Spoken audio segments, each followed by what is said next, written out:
എല്ലാവരുടെയും favourite soft drink ആയ Frooti എങ്ങനെയാണ് ഫാക്ടറിയിൽ നിർമ്മിക്കുന്നതെന്ന് കണ്ടാലോ? ഇന്ത്യയിൽ ഏറ്റവും കൂടുതൽ ഫാൻസ് ഉള്ള മാംഗോ ഡ്രിങ്ക് ആയ ഈ ഫ്രൂട്ടി ഇഷ്ടമില്ലാത്തവർ നമ്മുടെ കൂട്ടത്തിൽ ചുരുക്കമായിരിക്കും. പിന്നെ നമുക്കെല്ലാവർക്കും ഉള്ള ഒരു സംശയമായിരിക്കും, ഇത് ഒറിജിനൽ മാങ്ങയാണോ അതോ എസൻസ് ആണോ എന്നുള്ളത്. അപ്പൊ നമുക്ക് പണി തുടങ്ങാം. ആദ്യം വിളവെടുത്തു കൊണ്ടുവന്ന മാങ്ങകളെ കഴുകി തൊലി കളയാൻ ഒരു മെഷീനിലേക്ക് ഇടുന്നു. അങ്ങനെ ആ മെഷീനിന്റെ ഒരു ഭാഗത്തുകൂടി അണ്ടിയും തൊലിയും മറ്റേ ഭാഗത്തുകൂടി അടിപൊളി ജ്യൂസും വരുന്നു. അപ്പോൾ ഒറിജിനൽ മാങ്ങ തന്നെയാണ് ഉപയോഗിക്കുന്നത്. പിന്നെ ഒരു കാര്യം പറയാൻ വിട്ടുപോയി, ഞങ്ങളുടെ നാട്ടിൽ മാങ്ങയുടെ ഈ കുരുവിനെ അണ്ടി മാങ്ങാണ്ടി എന്നൊക്കെയാണ് വിളിക്കാറ്. നിങ്ങളുടെ നാട്ടിൽ ഇതിന്റെ പേര് കമന്റ് ചെയ്യണേ.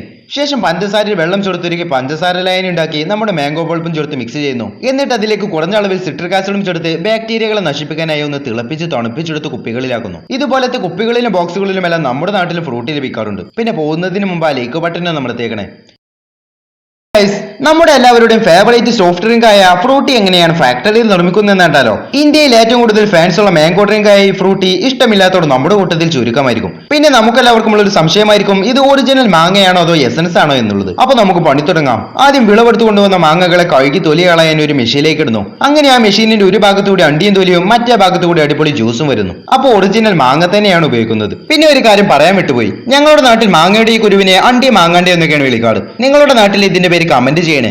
ശേഷം പഞ്ചസാരയിൽ വെള്ളം ചേർത്തൊരുക്കി പഞ്ചസാര ലൈൻ ഉണ്ടാക്കി നമ്മുടെ മാംഗോ പൾപ്പും ചേർത്ത് മിക്സ് ചെയ്യുന്നു. എന്നിട്ട് അതിലേക്ക് കുറഞ്ഞ അളവിൽ സിട്രിക് ആസിഡും ചേർത്ത് ബാക്ടീരിയകളെ നശിപ്പിക്കാനായി ഒന്ന് തിളപ്പിച്ച് തണുപ്പിച്ചെടുത്ത് കുപ്പികളിലാക്കുന്നു. ഇതുപോലത്തെ കുപ്പികളിലും ബോക്സുകളിലും എല്ലാം നമ്മുടെ നാട്ടിൽ ഫ്രൂട്ടി ലഭിക്കാറുണ്ട്. പിന്നെ പോകുന്നതിന് മുമ്പ് ആ ലൈക്ക് ബട്ടൺ നമ്മൾ തേക്കണേ.